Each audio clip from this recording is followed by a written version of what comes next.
बहुत समय पहले एक राज्य में रामू नाम का एक गरीब किसान रहता था। उसके पास थोड़ी सी जमीन थी, लेकिन वो मेहनती और ईमानदार था। दिन रात मेहनत करने के बाद भी उसकी फसल अच्छी नहीं होती थी। फिर भी वो कभी किसी का बुरा नहीं सोचता था। उसी राज्य का राजा अपनी दौलत और शक्ति पर बहुत घमंड करता था। उसे लगता था कि धन और सत्ता से बड़ी कोई चीज नहीं होती। एक दिन राजा ने भेष बदलकर अपने राज्य का हाल जानने का फैसला किया। भाई, क्या मैं आज रात तुम्हारे घर रुक सकता हूँ? जरूर मालिक। मेरा घर छोटा है, खाना साधारण है, लेकिन आपका स्वागत है। रामू ने अपने घर में जो थोड़ा बहुत खाना था वही मेहमान को प्यार से परोस दिया। तुम्हारे पास इतना कम है, फिर भी तुम मुझे अपना खाना खिला रहे हो?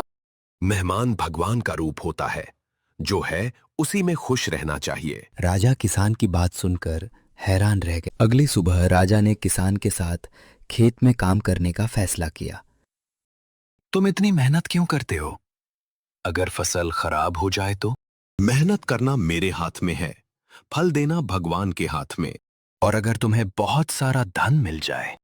तब भी मैं मेहनत करना नहीं छोड़ूंगा। राजा पहली बार किसी ऐसे इंसान से मिला था जो गरीबी में भी खुश था। कुछ दिनों बाद राज्य में भयंकर सूखा पड़ गया। किसानों की फसलें बर्बाद हो गई। लोग परेशान होने लगे।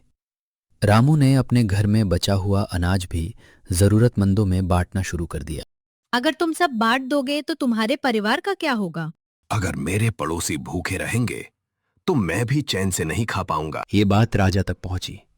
उसने तुरंत रामू को महल में बुलाया। क्या तुम जानते हो मैं कौन हूं? नहीं महाराज। मैं वही यात्री हूं जो तुम्हारे घर रुका था। आप राजा है? हाँ, और मैंने तुमसे बहुत बड़ी सीख ली है।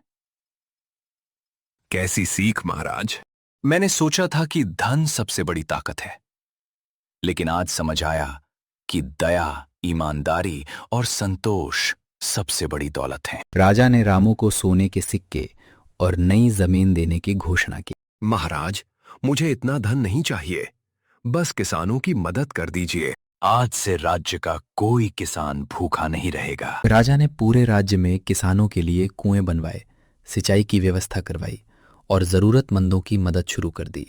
रामू किसान सम्मान के साथ अपना जीवन जीता रहा।